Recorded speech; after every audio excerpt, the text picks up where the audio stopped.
Eu gostaria de agradecer primeiramente a Deus, gostaria de agradecer a presença de todos os senhores vereadores, todos os senhores secretários, população aqui presente, obrigado por estarem aqui. Hoje, a convite do padre Murilo Aparecido Dias, faremos a apresentação da campanha da Fraternidade 2019, onde o tema será Fraternidade e Políticas Públicas. Eu gostaria agora de passar a palavra para o coordenador Amarildo.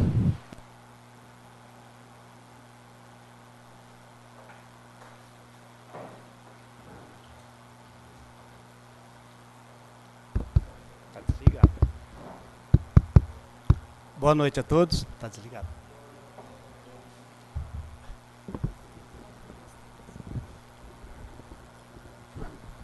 Boa noite a todos. Está desligado. Boa noite.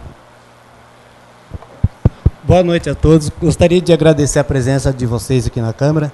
Obrigado aos vereadores por nos receber.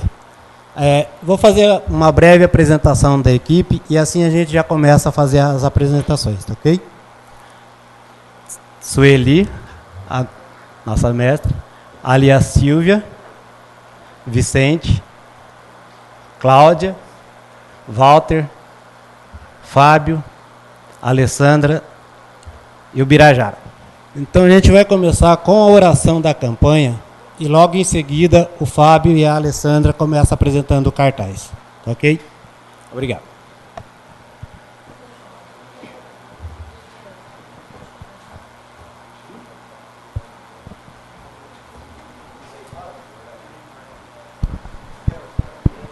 Alô. Vamos então todos juntos fazer a oração da campanha da fraternidade. Pai misericordioso e compassivo, que governais o mundo com justiça,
Eu gostaria de convidar o excelentíssimo senhor prefeito Dado Mores para fazer parte aqui da mesa.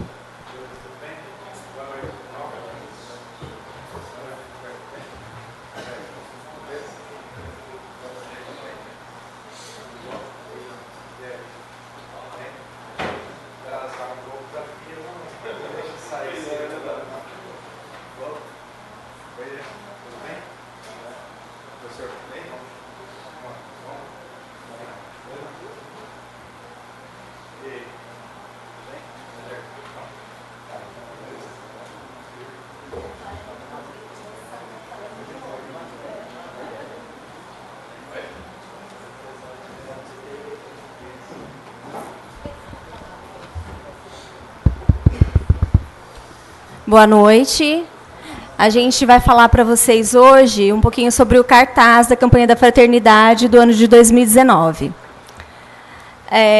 Todo ano, para fazer o cartaz, eles fazem um concurso, né? E onde, nesse edital do concurso, tem todos os requisitos exigidos para o que tem que conter nesse cartaz.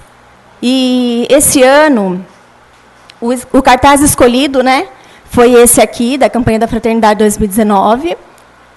E ele foi feito pelo padre Erivaldo Dantas, que tem o tema Fraternidade e Políticas Públicas e o lema Será libertado pelo direito e pela justiça. A ilustração do cartaz, ele visa expressar diversas questões relacionadas à educação, à saúde, meio ambiente e melhor idade, à vida no campo e na cidade, levando em consideração que, quando se fala em políticas públicas, é bastante amplo e diz respeito a toda a sociedade. Para que nós não só tenhamos nossos direitos reconhecidos, mas efetivamente colocados em práticas, para que cada um de nós possamos viver dignamente.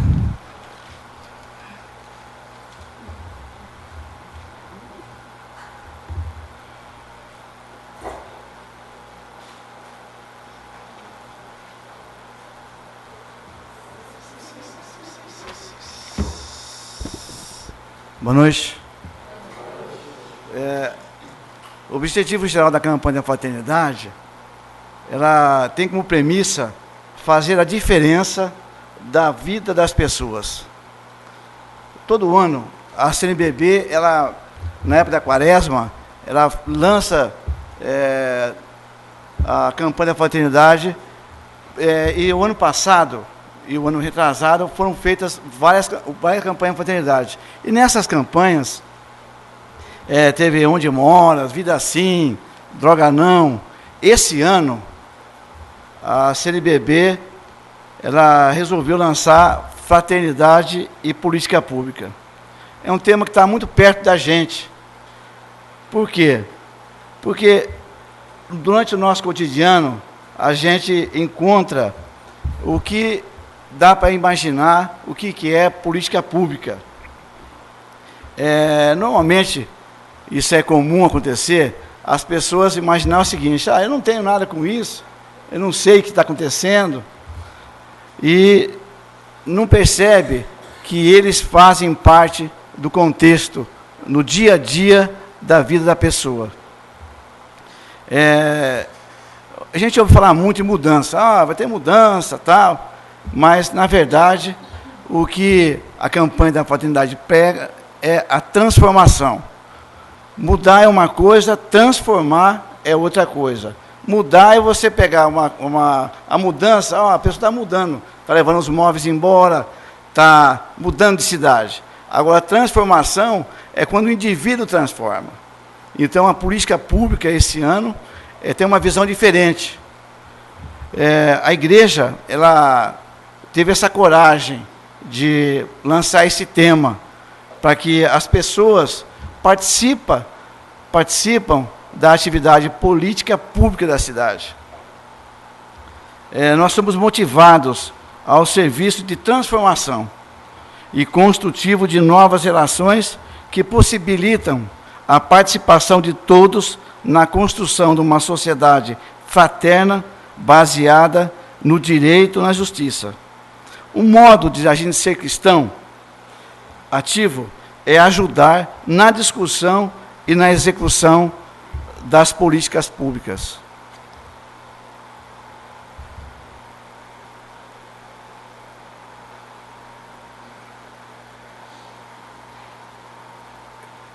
Eu gostaria de salientar que o que nós estamos discutindo, conversando, nós fizemos um curso lá em Marília, na Fajopa, e foi detalhado, várias pessoas foram lá e fizeram esse trabalho.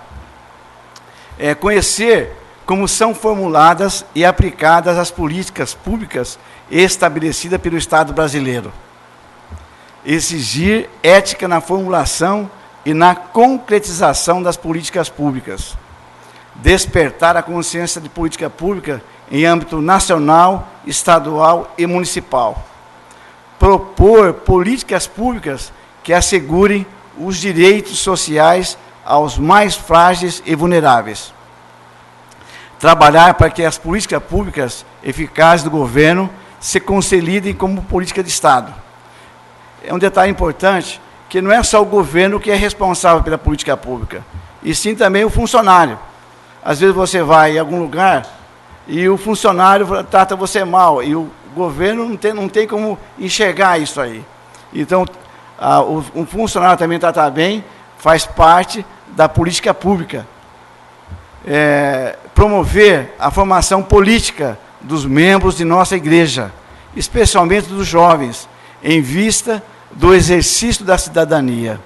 Isso é muito importante, porque o jovem, ele está longe da política, ele precisa participar. E a Igreja Católica, através da campanha da fraternidade, ele está suscitando ao jovem a fazer esse trabalho, que é um exercício de cidadania. Suscitar cristãos católicos comprometidos na política como testemunho concreto da fé. Na realidade,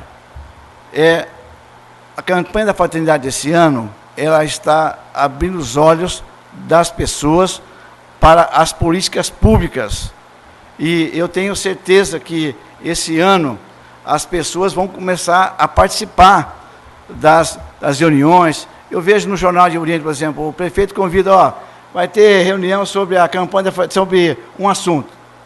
Não vê ninguém, eu sei que é difícil chamar outro, mas a igreja vai estar junto para poder suscitar essas coisas da comunidade. Então, política pública, como ação comum, pertence a todos. É tarefa do todo cristão participar na elaboração e concretização de ações que visam melhorar a vida de todas as pessoas. Voltando ao início, fazer a diferença na vida das pessoas. Uma boa campanha de fraternidade a todos.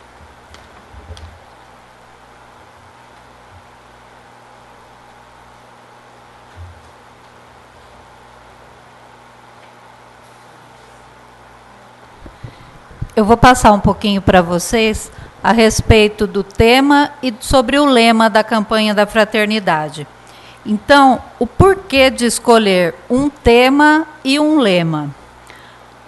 Para chamar a atenção sobre alguma situação que na sociedade precisa de cuidados para o bem de todos. O que é o tema? O tema esse ano é Fraternidade e Políticas Públicas. O tema, ele é um assunto de que se trata ou que se quer desenvolver. É aquilo que desperta o interesse e a atenção. O que é um lema? O lema é uma ideia expressa por uma frase que serve de guia ou de motivação para uma pessoa, para um grupo, um país ou nação. O lema é uma frase de motivação. Ela mostra qual é a direção a seguir. Como que é feito, então, a escolha do tema e o lema das campanhas da fraternidade, né? Então, ela é vista com bastante tempo de antecedência para que possa existir toda essa preparação. Então, essa campanha de 2019, ela foi definida no dia 8 de agosto de 2017, pelos bispos do Conselho Episcopal Pastoral e pelos membros da CNBB. O tema da campanha da fraternidade de 2019 é Fraternidade e Políticas Públicas, como já foi falado. Ao total, foram recebidas 98 sugestões de temas para a campanha da fraternidade, que foram enviados por dioceses, regionais, órgãos governamentais, como Polícia Rodoviária Federal e Ministério do Trabalho. Dos 98 temas recebidos, 7 temas foram escolhidos e passaram por uma votação. Os temas finalistas foram políticas públicas, trânsito, comunicação, família, educação, direitos humanos e fraternidade. Foi realizado um debate onde foram apresentados, dialogados todos os elementos importantes referente aos 7 temas finalistas. Após esse debate, foi realizada uma votação e os seguintes temas receberam votos: Fraternidade, Políticas Públicas, Fraternidade, Políticas Públicas e Direitos Humanos e Trânsito, Respeito à Vida. O tema vencedor foi Fraternidade, Políticas Públicas, pois que ele ganhou um peso devido aos argumentos expostos na reunião, onde foi destacado que as políticas públicas seria o tema ideal a ser trabalhado na campanha da Fraternidade de 2019, pois ele abordava todas as outras propostas que haviam sido indicadas pelos membros.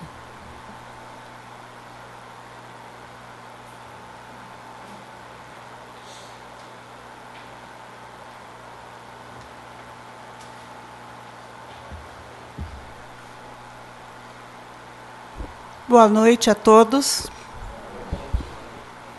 Eu vou tentar passar para vocês como deve ser a nossa visão da campanha da Fraternidade, cujo tema já foi explicado, e a campanha proposta este ano para a nossa reflexão. O primeiro aspecto seria a gente analisar o que são políticas públicas. Posso soltar aqui?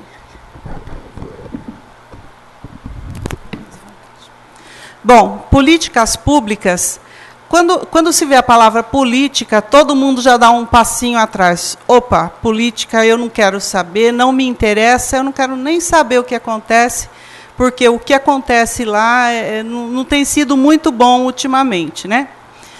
No entanto, políticas públicas nada mais são do que ações e programas que são desenvolvidos pelo Estado, o Estado aqui entendido como a nossa nação, o nosso país, e não o Estado Federação, o Estado de São Paulo, o Estado do Rio de Janeiro. O Estado aqui entendido como país.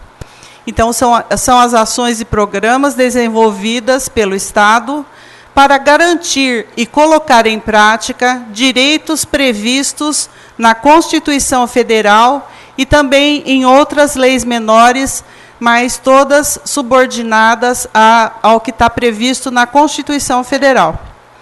A palavra política, o termo política, ela vem do grego e deriva de politikos.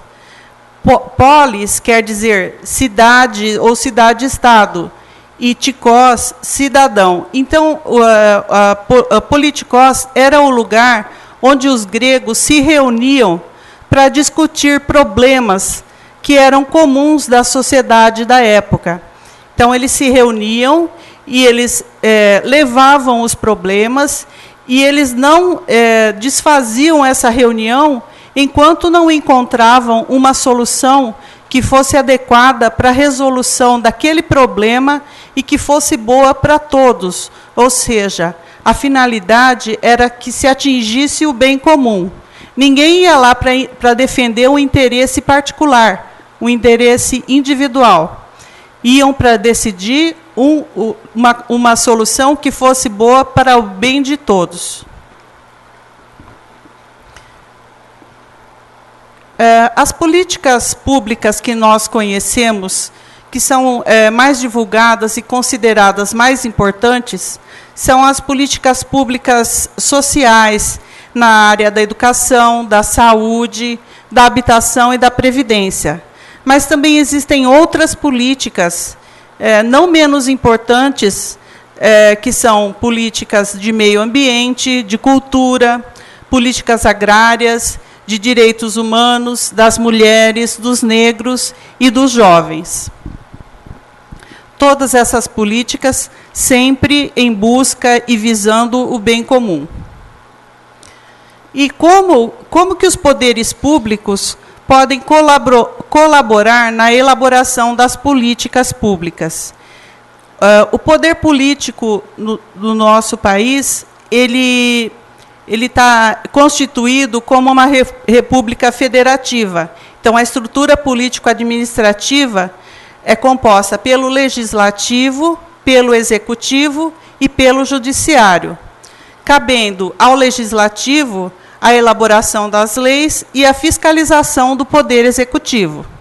Ao Executivo, executar as leis que viabilizem as políticas públicas. E ao Judiciário, fiscalizar e cumprir as leis, estabelecendo punições para quem não garantir os direitos individuais e coletivos e também os direitos sociais, e também é função do Judiciário resolver conflitos através da atuação do STF, da CNJ, do STF, TSE e dos tribunais militares.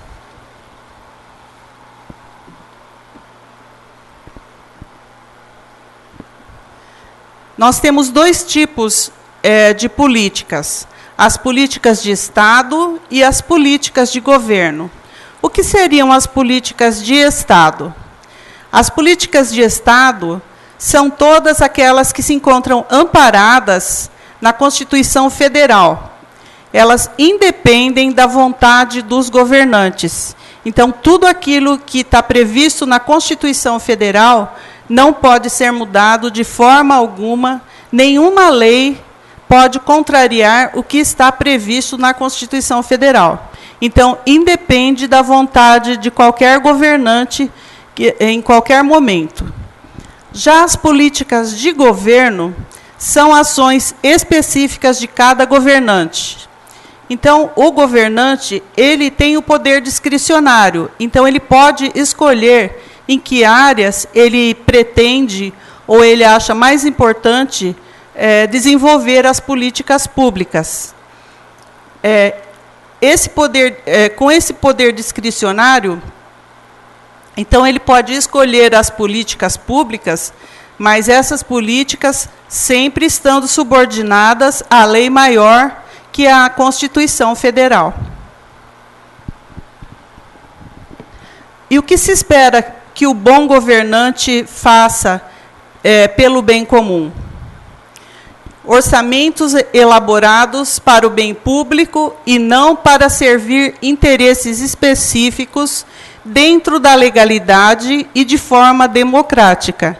Então, ele não pode desenvolver políticas que vão beneficiar apenas alguns grupos em detrimento de grupos menos favorecidos, de grupos que não tenham influência. Aplicar um sistema de tributação justo para financiar essas políticas públicas, que a tributação não prejudique de nenhuma forma a população, mas que os tributos sejam arrecadados e sejam devolvidos à sociedade em benefício da própria sociedade. Aplicação de recursos arrecadados sem favorecer os mais ricos. Sempre a carga tributária brasileira é uma das maiores existentes no mundo. Então, já que a carga tributária é tão grande, que pelo menos ela reverta para a população em benefícios, especialmente para os mais necessitados, porque os mais ricos geralmente precisam bem menos.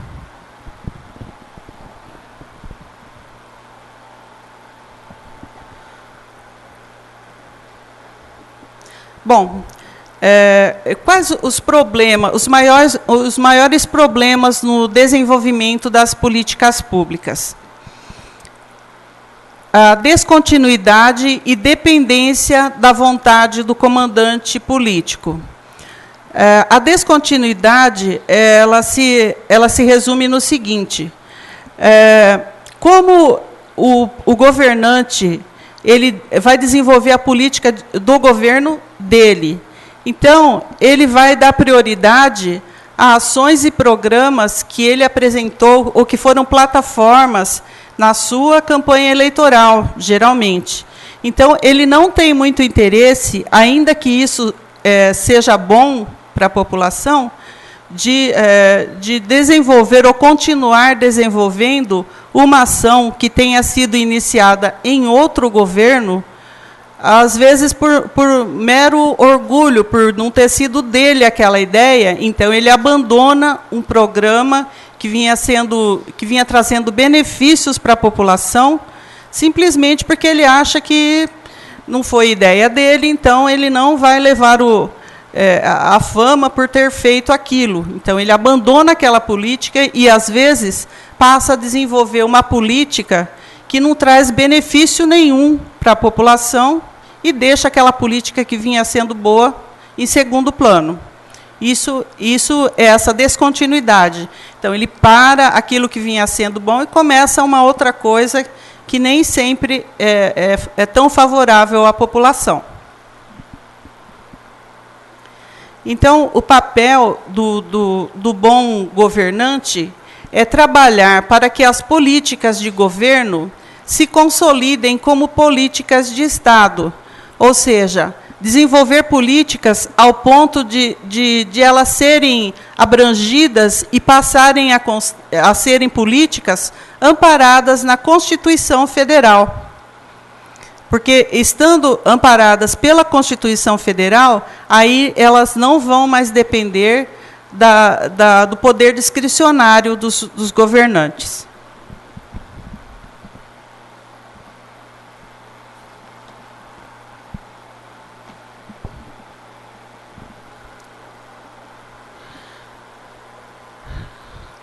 O ciclo das políticas públicas acontece em algumas etapas que nós podemos identificar. A primeira etapa é a identificação do problema. Então, deve se tornar um problema político, uma insatisfação de determinado grupo. É ideal que se tenha, quando se identifica um problema, o que se procura, em primeiro lugar, é que se tenha uma base de dados. Existe um problema.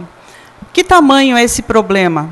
Como nós podemos quantificar esses problemas? Por exemplo, no plano da saúde, existe uma epidemia qualquer. Nós temos a base de dados. Quantas pessoas já foram afetadas por essa epidemia? O que pode ser feito?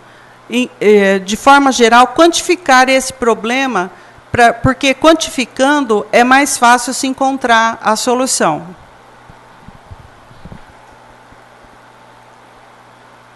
Então, além de essa base de dados tem que constar do máximo possível de informações, de estatísticas, para se desenvolver as soluções.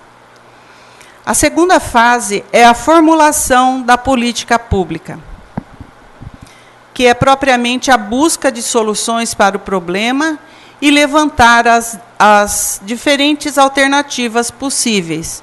Bom, levantado o problema, tendo uma base de dados dos problemas verificados, aí a gente vai partir para saber quanto que vai custar para se resolver e para se alcançar os resultados que venham a resolver esse problema, que é essa segunda fase. A terceira fase é a tomada de decisões, que é a escolha de uma alternativa, e na escolha dessa alternativa deve haver um consenso. Então, se discutir o problema, se levantar um problema, e se chegar a um acordo de qual vai ser a melhor solução para se resolver esse problema. E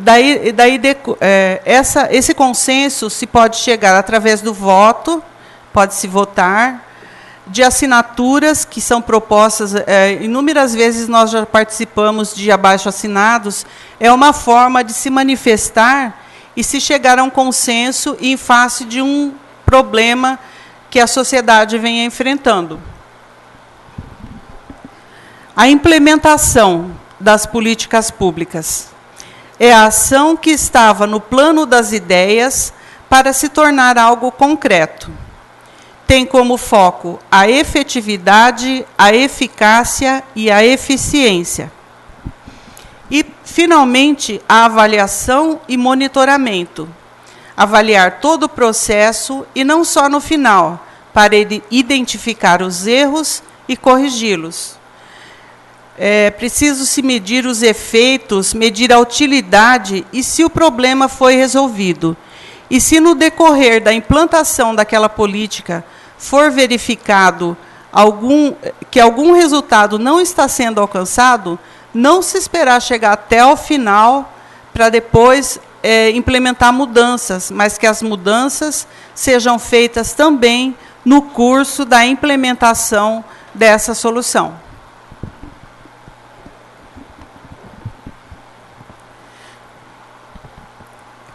Quem seriam, então, os atores sociais? Todos nós, os indivíduos, grupos, movimentos sociais, partidos políticos, instituições religiosas, organizações públicas e privadas, todos envolvidos no debate e na participação. Então, essa é a proposta da campanha da Fraternidade esse ano, que se envolva todos os grupos, todos os movimentos, que todos se sintam chamados a participar do desenvolvimento das políticas públicas. É um esforço conjunto com o objetivo de construir um mundo mais justo e mais fraterno. As políticas públicas, elas resultam da interação dos atores sociais, que são todos aqueles, mais o interesse dos agentes políticos. Não adianta a sociedade se mobilizar se não houver uma interação com os agentes políticos, que são as pessoas que podem pôr em prática e têm competências para desenvolver essas políticas públicas. E quando não se consegue mobilizar de outra forma, existem outras formas que são um pouco diferentes, de pressão social, que são as greves, as mobilizações sociais, mas nunca se deve tentar começar dessa forma, e sim através do diálogo, da participação e do consenso.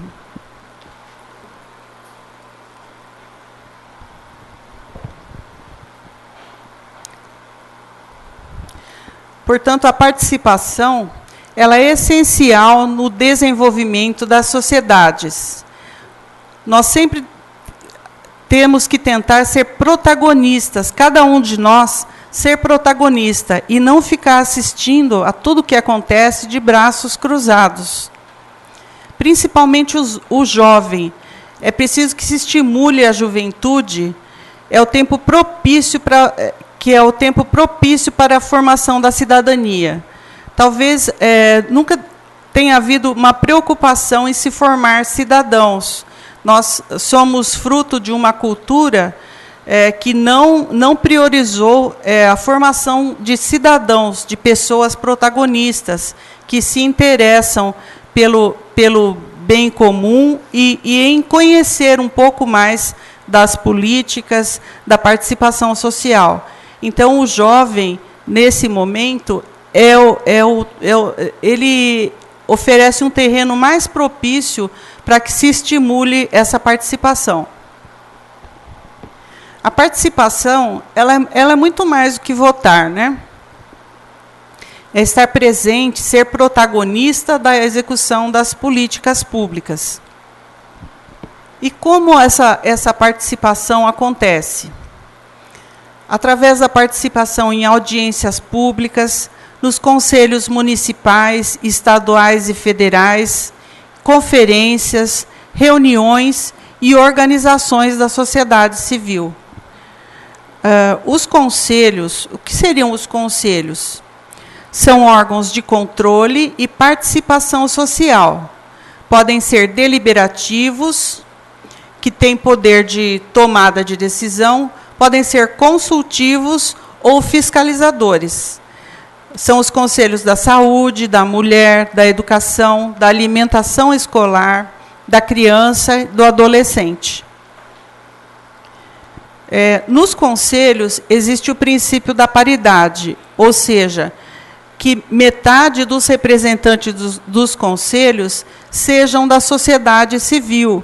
Então, a sociedade civil, quem é a sociedade civil? Eu, você, todos nós compomos a sociedade civil. Então, todos os conselhos, eles têm que ser compostos por representantes propriamente disso. Por exemplo, da educação, tem que ter professores, educadores, representantes dos pais, dos alunos, e também pessoas da sociedade civil, que somos todos nós. Então, nós temos que conhecer melhor as competências e procurar, de alguma forma, participar ou, pelo menos, tomar conhecimento das ações desenvolvidas pelos conselhos municipais, que são os órgãos que inerentes ao nosso município. Nós não temos organizações ao nosso alcance, em nível de município, que propiciem mais a nossa participação. Os mais próximos da gente são os conselhos municipais mesmo. E outro fator importante de participação é o fortalecimento da família. A família é fundamental. Por quê? Porque ela gera vínculos, ela gera responsabilidade, ela gera segurança afetiva.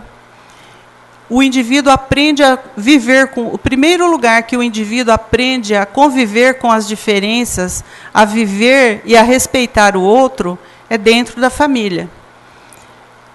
Ele aprende a cuidar do outro. E é a primeira experiência cristã de todos nós. Então, o fortalecimento da família é essencial para a participação e para o desenvolvimento das políticas públicas. Obrigada.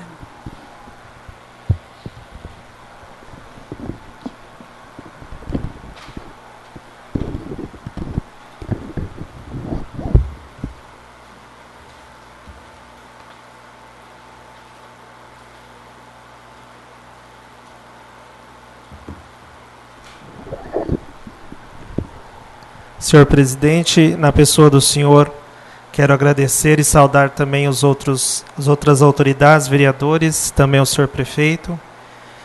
A minha parte na fala da apresentação é a parte do julgar.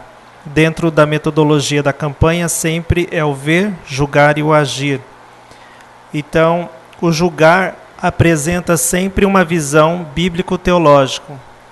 Então, nesse caso, eu vou estar apresentando a visão bíblico-teológica do Antigo Testamento e, logo em sequência, a nossa colega Cláudia vai apresentar a visão do Novo Testamento. Serás libertado pelo direito e pela justiça. O contexto, da onde vem o contexto que surge essa frase, o lema da campanha? Judá tornou-se uma sociedade corrompida, pois deixou de confiar em Deus para confiar em nações poderosas. Portanto, a profecia trata de o quê? Da corrupção do povo, apegar-se ao poder terreno e deixar de lado o temor de Deus. E como consequência, vem o castigo a todo o povo corrompido. A profecia é endereçada especialmente aos governantes. Então, vou fazer a leitura do texto onde foi extraído o nosso lema. Quando estendeis as vossas mãos, desvios de vós os meus olhos, ainda que multipliqueis as orações, não vos ouvireis. As vossas mãos estão cheias de sangue, lavai-vos, purificai-vos. Tirai da minha vista as vossas más ações, cessais de praticar o mal, aprendei a fazer o bem, buscai o direito, corrigi o opressor, fazei justiça ao órfão, defendei a causa da viúva. Os teus príncipes são uns rebeldes, companheiros de ladrões.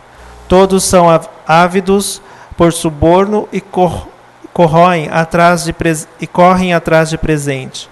Não fazem a justiça aos órfãos, a causa da viúva não os atinge.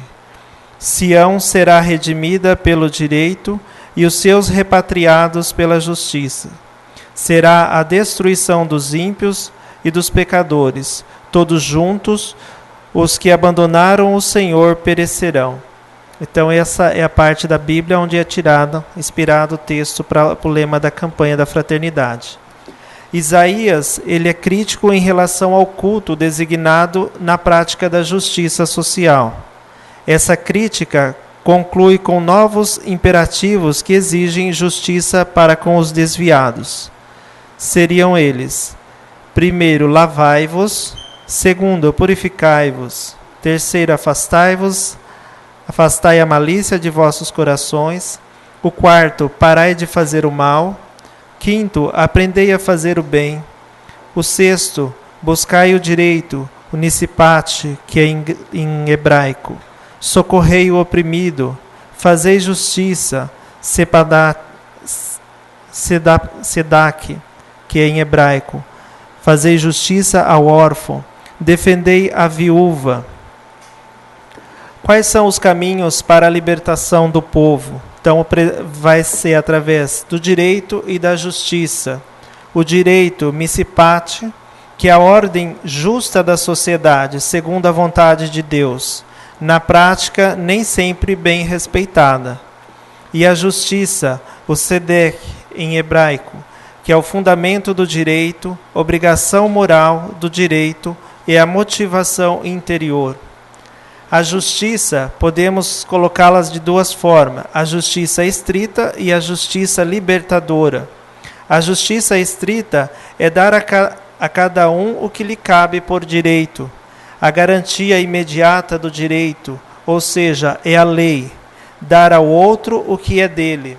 E a justiça libertadora é o melhoramento das condições do necessitado, dar condições para que os direitos sejam sempre alcançados, que é, em resumo, a caridade, dar ao outro o que também é meu.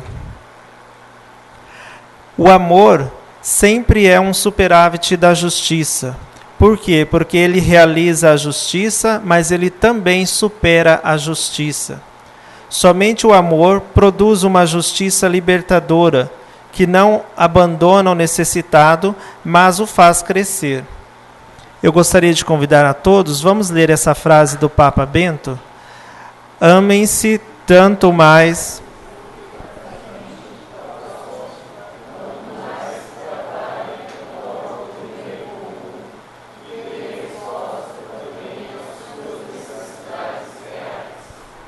Portanto, é o bem comum, que é a exigência da justiça e da caridade. O bem comum é alcançado pela união dos princípios da solidariedade e da subsidiariedade. A solidariedade é o empenho pelo bem do indivíduo, dos grupos menos favorecidos. E a subsidiariedade é o apoio que as instituições superiores devem oferecer aos organismos sociais e sujeitos, que não podem operar por si só, com a finalidade de gerar a emancipação e a participação, ou seja, é dar condições à pessoa de ter a sua dignidade. Para favorecer o bem comum e a justiça, Deus dá o quê? Deus dá a lei, que tem uma dupla função dentro do contexto bíblico, que seria favorecer o culto a Deus e o respeito ao homem, pois ele é a sua imagem, a imagem de Deus. Isso levará a uma sociedade fraterna e solidária, se o povo colocar em prática o mandamento do Senhor. Em seu meio não haverá mais pobres. E eu encerro a minha fala passando sobre o direito social, como ele é entendido na Bíblia. O Antigo Testamento apresenta o direito social com uma série de práticas com o objetivo de cumprir a vontade de Deus para o povo. São eles: o empréstimo sem cobrança de juros ao pobre, limitação do tempo de servidão, sendo que essa muitas vezes nasce da impossibilidade da pessoa honrar suas dívidas. Aqui eu faço um parênteses para explicar. Naquela época, quem devia a um senhor ou devia a alguma pessoa e ela não conseguia pagar essa dívida, então ela se fazia escravo dessa pessoa por um determinado período. Porém, existia uma limitação de tempo. Se você passasse desse tempo, você estava, obviamente, explorando a pessoa. O pagamento pontual do salário ao trabalhador o estabelecimento de um dia semanal de descanso e o cuidado das viúvas, órfãos e imigrantes. Então, esse é o contexto que se apresenta no Antigo Testamento. Eu gostaria de convidar agora a Cláudia para fazer a parte do Novo Testamento. Muito obrigado.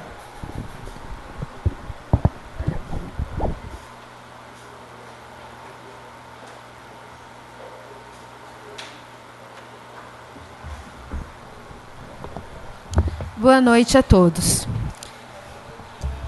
O Novo Testamento, a gente vai falar sobre o significado das multiplicações do pão e dos peixes. Com esses 2 milagres, Jesus mostrou sua compaixão e seu poder. Ele se preocupava com as pessoas que o tinham buscado. Jesus curou os doentes, ensinou o povo e cuidou de suas necessidades básicas. Cada pessoa lá tinha valor para ele. Aos enfermos, na narrativa dos evangelhos, apresenta Jesus como quem, de forma constante, dedicou sua atenção aos doentes.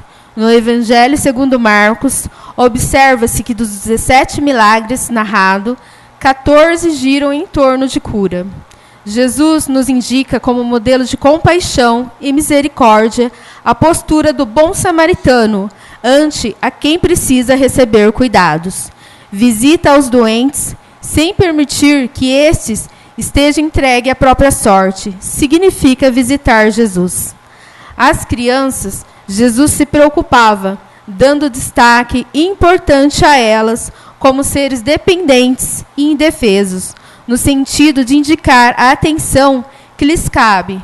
Disse Jesus: e quem acolher em meu nome uma criança como esta, está acolhendo a mim mesmo. As mulheres, representada na figura de Maria. No Evangelho de Lucas, sempre foi considerado o Evangelho das mulheres. De fato, Lucas é o que traz o maior número de episódios em que se destaca o relacionamento de Jesus com as mulheres. Mas a novidade, a boa nova de Deus para as mulheres, não está só na abundante citação da presença delas ao redor de Jesus, mas, sobretudo, na atitude de Jesus em relação a elas. Jesus as toca e deixa-se tocar por elas, sem medo de se contaminar. As mulheres, antes vista à margem da sociedade, passa a ser valorizada pela figura de Jesus. Aos trabalhadores, o Pai Celestial e Jesus mostram por seus exemplos e ensinamentos que o trabalho digno é importante. Jesus disse: meu Pai trabalha até agora, e eu trabalho também. A Igreja de Cristo em missão no mundo. Que possamos arregaçar as mangas, iluminados pela palavra de Cristo, e fazer toda a diferença. A Igreja caminha ao seu lado, com suas diretrizes em prol da dignidade humana, animando e promovendo a caridade e a fraternidade, o desejo do bem comum, da verdade e da justiça. Como vimos, Jesus, sempre misericordioso, traz os ensinamentos de amor e caridade ao próximo. Muitas vezes não entendemos. Judas, como a maioria das pessoas naquela época, acreditava que o Messias iria acabar com a ocupação romana e assumir uma posição de poder para reinar sobre a nação de Israel, pois era assim que o rei daquele tempo fazia. Como era possível? Um rei que curava os doentes, andava com os pobres e pecadores, falava com as mulheres? Judas entregou Jesus, achando que ia haver uma guerra, e Jesus tomaria o trono para si e reinar sobre Roma.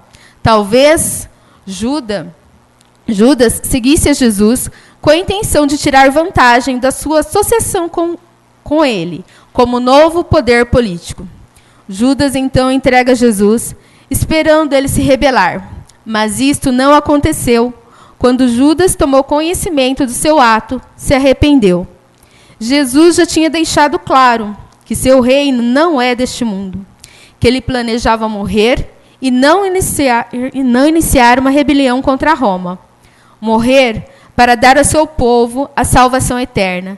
Seus ensinamentos foi o que deixou de mais precioso, o jeito de dialogar com os doutores da lei.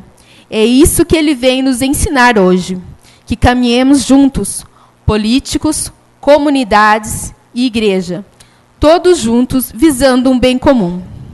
No quadro O Grito do Ipiranga, Pedro Américo evidencia um traço marcante da cultura política brasileira.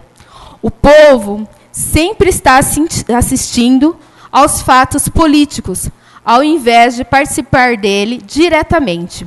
O povo está representado no carroceiro, que aparece ao lado atônito, sem ter nenhuma participação. Alguns iluminados sabem o que é bom e realizam para o povo, e não com o povo. Serás libertado pelo direito e pela justiça. O bem comum é um dos princípios permanentes da doutrina social da Igreja, relacionado com o direito fundamental da Constituição, a dignidade da pessoa humana.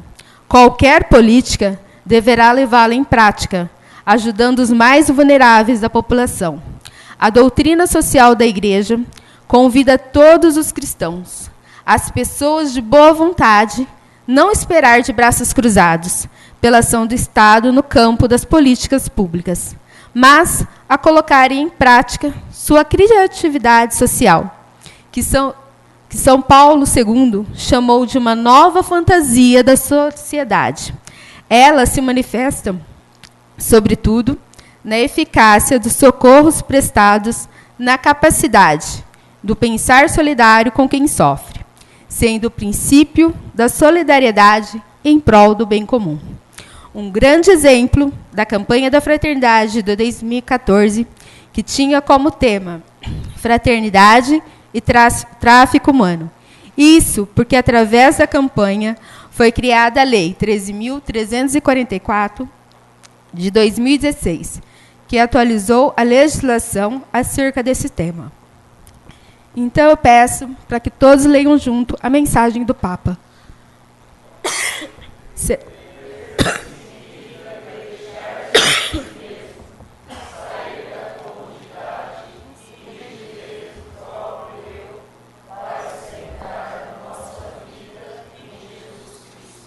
Obrigada.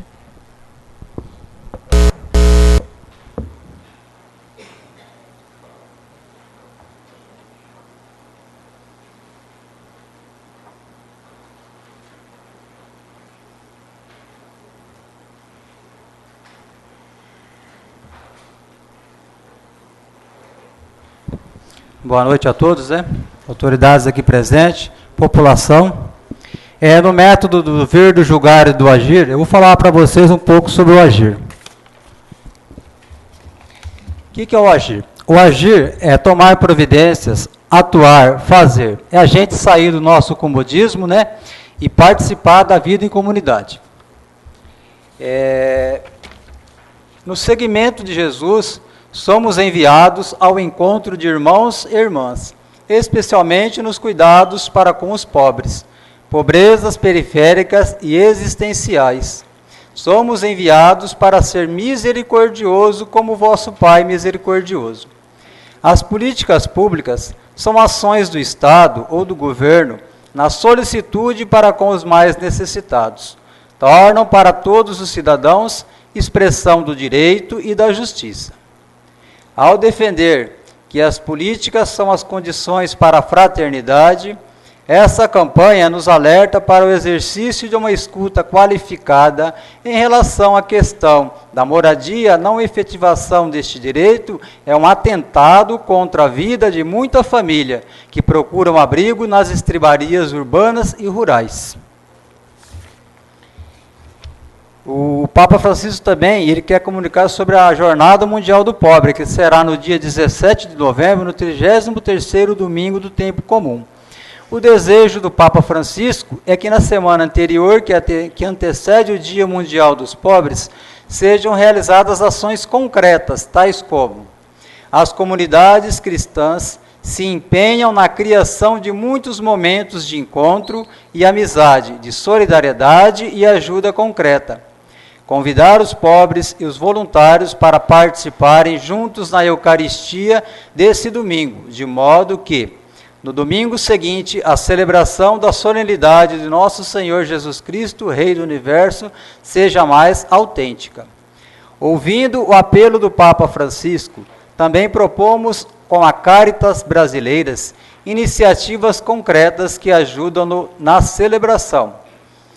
Ruas solidárias. A rua é um entre vários espaços que podem ser bairros solidários, sítios solidários, aldeia solidária, a praça solidária, a paróquia solidária, para a realização de atividades comuns, como mutirões da cidadania, gincanas para arrecadação de alimentos, bazares, concursos com crianças e adolescentes relacionados ao tema da Jornada Mundial do Pobre, visitas a orfanatos ou abrigos de crianças e adolescentes, asilos, presídios e hospitais. Você vê que o Papa Francisco, ele nos convoca, né? Que a gente tem que ser, acima de tudo, humilde e sair em busca de quem? Do mais necessitado, daquele mais carente, daquele que mais precisa. Às vezes a gente tem que sair do nosso comodismo, porque a gente tem sempre o nosso lugar de se acomodar, de sossego. Às vezes sossego não pode, tem que arregaçar as mangas e trabalhar em prol de quem? Do mais necessitado. Por isso que as políticas provêm que o político tem que fazer política em benefício daquele que mais necessita, daquele que mais precisa. É o que precisa de mais recursos, na verdade, né? Falar um pouquinho sobre a participação nos conselhos. Nossa atuação nos conselhos paritários de direitos é uma da possibilidade de avançarmos no desenvolvimento das políticas públicas, principalmente naquelas em que o controle social e a atribuição desses conselhos. Por isso, são de fundamental importância a presença e a participação dos cristãos nos conselhos municipais, estaduais e federal. Diante dessas necessidades e considerando a pouca participação de nossas comunidades nos conselhos locais, uma das indicações de ação para esta campanha da fraternidade é o acompanhamento e a participação dos nossos agentes de pastorais nesses espaços. Precisamos fortalecer a participação popular e a presença da sociedade civil nos conselhos. Então é muito importante a participação da comunidade nesses conselhos, é estar a par do que está acontecendo na nossa sociedade, na nossa cidade, no nosso município, no nosso estado. Participação ativa. A sociedade civil organizada, as comunidades, movimentos e pastorais não podem se calar diante dos desmandos, escândalos e desrespeito com que os agentes políticos e as grandes corporações têm apresentado ao cuidar do que é público. Por essa razão e pelo rosto de Deus que se manifesta junto aos empobrecidos, precisamos ter coragem e agir com efetiva participação nos processos políticos. Alicerçados pela fé, venceremos o medo, condição necessária para se assumir a política por vocação e ânsia daqueles que praticam como profissão. A responsabilidade de todos, humanismo solidário.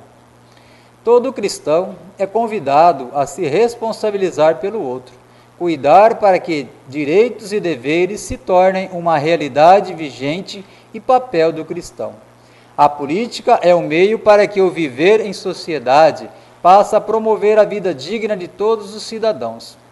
Todos são cidadãos, por isso devem ter seus direitos adquiridos, respeitados e também devem cumprir com seus deveres, pois tudo isso promoverá o bem da sociedade. Todo mundo tem seu direito, né? Direito à saúde, direito à educação, direito à moradia, direito ao saneamento básico, mas também tem seus deveres. Tem que cumprir com seus deveres, com as suas obrigações. Por isso a sociedade cresce, ela progride, né? E todo mundo se desenvolve. Temos o Observatório Social do Brasil, que é o OSB.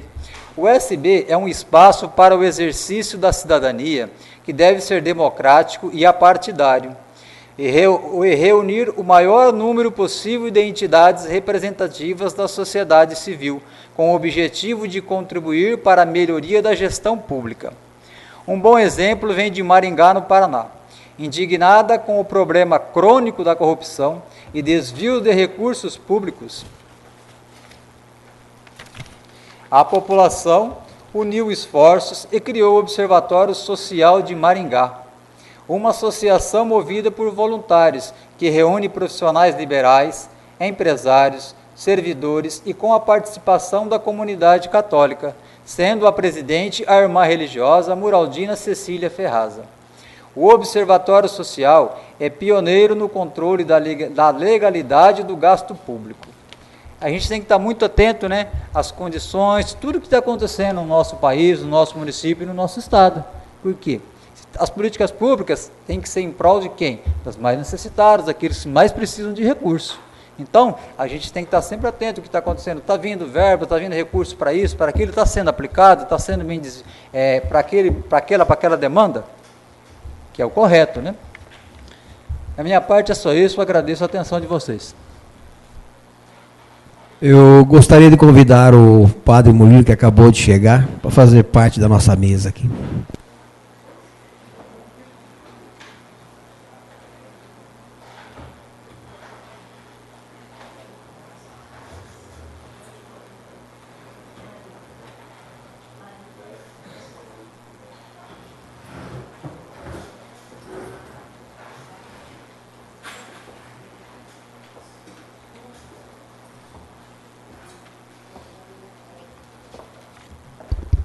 Bom, pessoal, já estamos quase no final da nossa apresentação, tá legal? Chegamos então aqui a algumas conclusões sobre os textos apresentados. Uma nova sociedade não acontece por meio de lei e decretos, mas com a participação de todas as pessoas, de todo lugar e a todo momento. Participar das políticas públicas é uma oportunidade de exercer a misericórdia para reconstruir a humanidade, resgatar a dignidade dos filhos e filhas de Deus e, consequentemente, restabelecer a fraternidade e justiça. Serás liberto pelo direito e pela justiça. É um direito e um dever participar das políticas públicas. A justiça indica o caminho para propor políticas públicas e, mais que justo, receber e dar educação, segurança e tudo mais, que leva a uma vida digna. Nossa Senhora, Mãe de Jesus e Nossa Mãe, nos acompanhe na caminhada quaresmal, despertando para o cuidado dos irmãos através das políticas públicas. Agora a palavra com o Padre.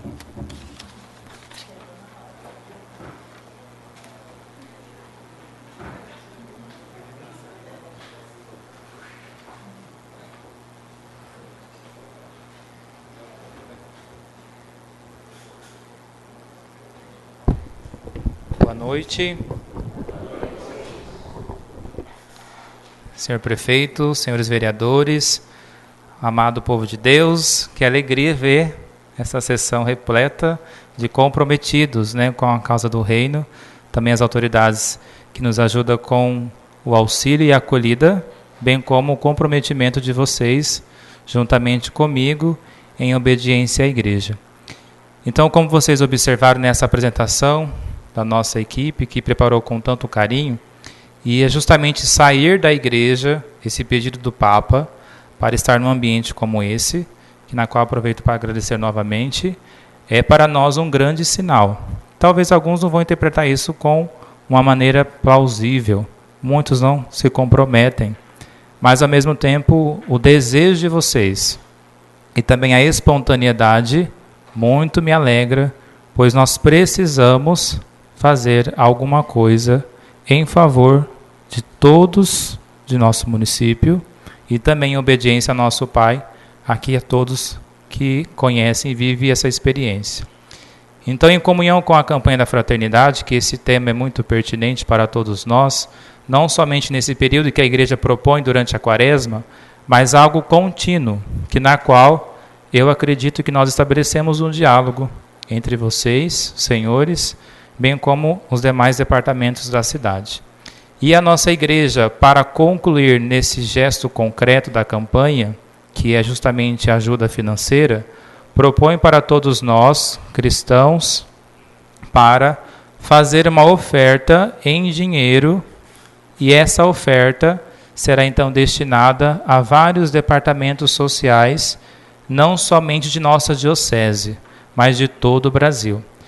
Por isso, a data será no dia 14 de abril de 2019.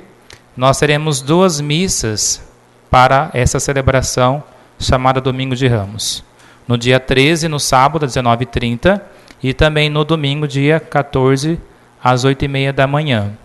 Então, nós iremos entregar, como um gesto dinâmico, para lembrar e etc., uma espécie de um cofrinho feito de papel, com a mensagem, com a oração e a data da devolução. Então, já aproveito o ensejo para também entregar aos senhores, a partir de quarta-feira que vem, esse cofrinho, e na medida do possível cada um colaborar com aquilo que puderem.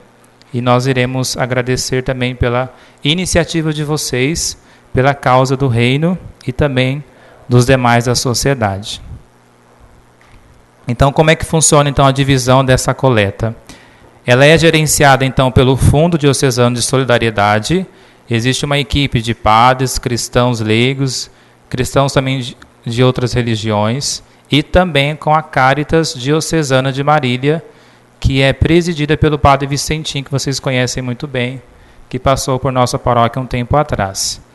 Ambas fazem um excelente trabalho, e todos podem ter acesso também às outras obras caritativas que são realizadas ao longo do ano, inúmeros projetos e ações que têm sido para nós motivo de muita alegria. Como vocês sabem muito bem, nós não vamos resolver o problema da pobreza, da cultura e etc. Mas é um sinal. Assim como as políticas públicas, nós também queremos nos envolver, nos comprometer. E para lembrar a vocês que no ano passado o total arrecadado foi de 236 mil, que é uma quantia muito interessante. E essa quantia é dividida, então, tanto para a CNBB, a Conferência Nacional dos Bispos do Brasil, como também para a nossa diocese. Então, o Fundo Nacional de Solidariedade, então, fica com 40% e a nossa diocese 60%. Esse 40% é enviado, então, para a CNBB e a nossa diocese fica com 60%. E desse valor da nossa diocese, 141 mil, é então destinado a vários projetos, que na qual funciona da seguinte maneira. Esse projeto, por exemplo, digamos que aqui em nosso município, como eu indiquei ano passado ao lar das crianças, eles têm um questionário para ser preenchido. Esse questionário também tem que levar a assinatura do padre da cidade, isto é, católico ou não católico, independente da religião. O intuito é ajudar a todos. E aí vamos fazer uma espécie de orçamento, um levantamento, por exemplo, de colchões. Precisa de 10 colchões. Vai fazer o orçamento. Esse projeto ele é enviado para a Caritas e o Fundo Diocesano de Solidariedade. Eu até ano passado fazia parte dessa equipe que vai avaliar os projetos. Então, digamos que ficou 15 mil. Vai ver, vai analisar. De acordo com as possibilidades e a demanda, vai, no mínimo, ajudar com a quantia, pelo menos da metade, para esse projeto. Nem sempre temos a possibilidade de ajudar em todos os projetos integralmente, mas foram muitos. Eu não tenho aqui a relação, mas foram muitos projetos atendidos, mais de 20. E isso é uma bênção para nós em poder ajudar na sociedade. Não só em Marília e não somente aqui em nossa região de Oriente, Quintana, mas até Panorama. Então, hortas, padarias, associações, inúmeras situações. Então, se os senhores também tiverem algum pedido referente a isso, e também de acordo com a possibilidade, posso também auxiliar nesse projeto. Tá bom? A minha satisfação para esse momento e também a conclusão desta noite da apresentação é de louvor, de graças a Deus, pois para alguns isso é motivo de escândalo, para outros, quase impossível esse diálogo. E é o que vocês estão tentando estabelecer conosco. Inclusive, tenho essa ideia de estipular e motivar os católicos a se envolverem também com outros projetos de outras religiões, para assim nós ajudarmos a nossa sociedade a ser um pouco melhor. Sabendo que nem o prefeito, nem os vereadores, nem o padre vai resolver o problema da sociedade. Isso é uma certeza. Mas o sinal, mesmo que seja com poucas pessoas, mas a qualidade que eu acredito ser eficaz, ela terá o seu efeito. E é por isso, então, que, concluindo esse momento, deixo aqui aberto para perguntas, questionamentos, se houver.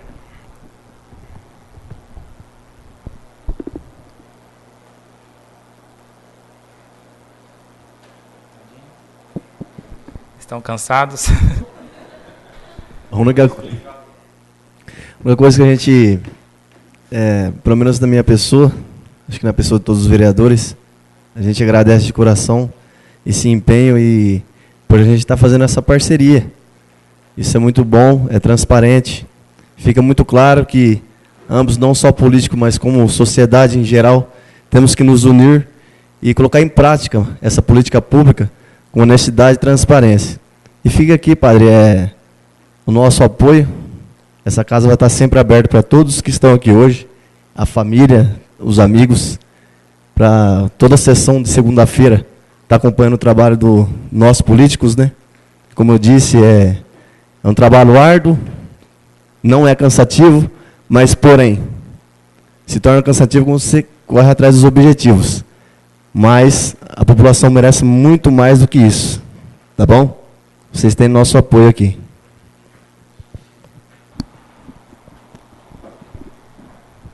Gostaria de lembrar sempre a vocês que todos os dias, assim como rezo por todos os paroquianos, rezo também por esta casa, também pela prefeitura, toda a gerência do prefeito, seus secretários, pois uma vez que nós suplicamos aos céus esse zelo, esse cuidado, nós somos atendidos. E não meramente por ser uma questão simplesmente formal, mas de coração, porque eu sei que vocês, apesar de tudo, também são seres humanos e sofrem também com as não compreensões desse trabalho. Por isso me coloco à disposição e saiba que também vou exigir, cobrar de vocês, para que vocês trabalhem com honestidade, com dignidade, em favor de todos, sem distinção. Pois eu sei que nós podemos estabelecer sim uma paz sonhada e possível, de acordo com a vontade de todos vocês, sem competição, sem rivalidade, mas o propósito que o Senhor nos deixou, a paz. E essa paz não tem preço. E uma vez conquistada, ela nunca será tirada.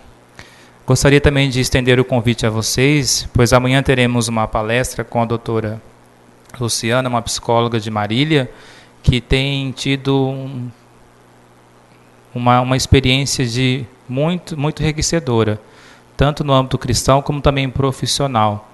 Ela está gerenciando um projeto chamado Prevenção ao Suicídio. Tem ido em vários lugares fazer palestra, reuniu com o clero também a mesma coisa, cheia de entusiasmo, tentando estabelecer também meios, prevenções para que esse fim não aconteça. Todos nós estamos sujeitos. Todas as famílias também podem ser visitadas com essa notícia, com essa situação. E depois que morre não tem mais o que fazer. Então a gente tem que levar isso muito a sério. Será amanhã às 20 horas no Salão Paroquial. Fiz o convite também para as secretarias, pedindo que participe, né? Fique um pouquinho atento, porque nós fazemos muita coisa sem ter conhecimento. E a ignorância é um grande erro, um grande problema. E além disso, eu sempre estendi essa preocupação, e vou aproveitar esse momento para isso também, e peço de vocês o sigilo. Né? Não é uma confissão, mas é um sigilo, uma questão de discernimento. Nossa cidade tem essa rodovia, né? João Ribeiros, comandante João Ribeiros de Barros. Temos quantos por cento mais ou menos de população do outro lado? Mais da metade, né? Digamos assim. Há muitos que não passam pela passarela e pelo viaduto, que eu vejo isso, caminhando ou de carro. E isso também, faltando atenção, se dá algum problema de saúde na hora, vai fazer o quê? Está no meio da rodovia, é bem delicado. Mas enfim, cada um sabe os seus motivos. Mas além disso, alguns atendimentos de pessoas que vão até ali à beira da rodovia ou que passam pela passarela ou viaduto querendo tirar as vidas. Isso para mim é causa de muita angústia, de muita aflição, porque tem hora que eu não posso fazer nada. Às vezes eu vejo somente essa pessoa ali na minha frente, na sala de atendimento ou na missa. O que ela faz depois durante o dia e a noite eu não posso acompanhar. Então, dentro dessa perspectiva, não sei se isso pode ser possível ser levado em consideração, de um futuro estudo, de ao menos colocar uma grade protetora, tanto no viaduto como também na passarela, porque sendo assim evitaria pelo menos essa facilidade da pessoa desejar pular. É claro que a pessoa quiser morrer, não tem como esconder isso, não tem como evitar. Mas uma prevenção, uma maneira de melhorar a situação, acredito que poderia. Levando em consideração que a mureta do viaduto é baixa, uma criança de 10 anos consegue muito bem pular ali facilmente. Já vi outras pontes nesse sentido, que ela é totalmente coberta de grade em cima e na lateral, que passe também caminhão, tem uma altura certa e definitiva, começando desde a base, ou seja, desde o início da rampa, passando até o término dela, dos dois lados. Já foi solicitado ao DR várias vezes por esta Casa Legislativa. E não foi atendido. Então vamos nos unir, talvez, levando em nome da igreja também nesse sentido. Padre, dá licença, só para fazer um comentário. Está sendo lançado agora pelo governo do Estado de São Paulo, inclusive tem audiência pública dia 11 agora, em Bauru, a duplicação aqui da SP-294, já lançando os pedágios, acho que todo mundo está assistindo televisão e está vendo, os pedágios, duplicação, construção de trevo. Então, nossa reivindicação nessa audiência pública, eu já estou inscrito na audiência, qualquer um do povo pode se inscrever, não só a autoridade, mas população, para participar e dar sugestão para a Artesp. A Artesp já está com o programa colocado do que vai ser feito nos 300 quilômetros de rodovia, que é Bauru, Panorama. Então, já tem previsão de trevo, duplicação, canteiros centrais. Na nossa cidade aqui tem previsão para 3 trevos, né, que é aqui na entrada do Distrito Industrial, aqui na Santa, e ali onde que a gente tem um aterro sanitário. Inclusive, como sugestão de colocação dessa mureta na duplicação. Então, ela já é uma proposta feita pelo município, aprovado tecnicamente, só que negada até hoje por falta de recurso. Mas agora o novo governo está lançando já, inclusive, as licitações e os pregões para fazer a obra. Então, quem tiver interesse de se inscrever, dia 11 de março tem audiência pública para sugestão das obras. Eu já estou inscrito e já coloquei algumas sugestões. Eu vou comparecer lá, em nome do município. Então, não é que está negando, não está. Não, tem um estudo técnico há mais de 14 anos e vai ser feito, né? Mas demanda um tempo. E esse tempo a gente já vem sofrendo com essas questões que a gente vem discutindo, não só do suicídio, mas como mortes por trânsito, o pedestre que não respeita ali a passarela ou o pontilhão que a gente chama, a velocidade, a má sinalização. Então a gente sofre a tempo com isso. E essa palestra que vai ter amanhã, nós demos ela aqui ano passado, através do Fundo Social, para todas as famílias cadastradas no CRAS, pela assistência social. Nós demos aqui, fizemos a propaganda, a participação da comunidade. É muito importante. A gente não sabe e, às vezes, participando vai ter conhecimento. Parece que, se eu não me engano, por minuto, na nossa região aqui, tem 1, 2 ou 3 casos de tentativa de suicídio. Então é gravíssimo. Parece que a gente não participa, não sabe, mas é super importante. Eu parabenizo pela atitude. É um fato importantíssimo que a gente, quem não está participando das políticas públicas ou desses relacionamentos entre doentes ou pessoas que estão sofrendo com isso, não tem conhecimento da gravidade que é. Então eu só queria abordar esses 2 temas que estavam falando, hein? Por fim, agradeço então na pessoa do Jair, presidente da Câmara, em nome de todos os vereadores, prefeito Dados, funcionários, a vocês que abraçaram a causa, membros da campanha da fraternidade, os demais paroquianos, que Deus possa abençoá-los e compensá-los com sua graça. Muito obrigado. Eu gostaria mais uma vez de agradecer a cada um de vocês que tiraram um tempinho para estar aqui nessa reunião. Colocar a nossa casa sempre à disposição, assim que precisarem, pode solicitar, a casa estará à disposição de vocês. E nós iremos agora servir um salgado que as meninas prepararam. E eu gostaria de convidar a todos que aguardassem um momentinho. Nós serviremos um salgado, um refrigerante e uma água para todos vocês aí. Muito obrigado e boa noite a todos.